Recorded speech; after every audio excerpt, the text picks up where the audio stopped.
A box of screws from AliExpress. As you can see here, it turns out they are the wrong size, and the smallest one is 3mm. Here's my caliber.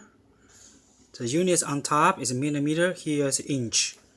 If you look at here, it says millimeter, inch.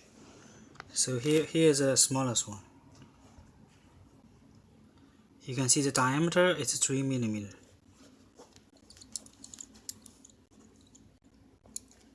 Okay, made this way, this is the diameter.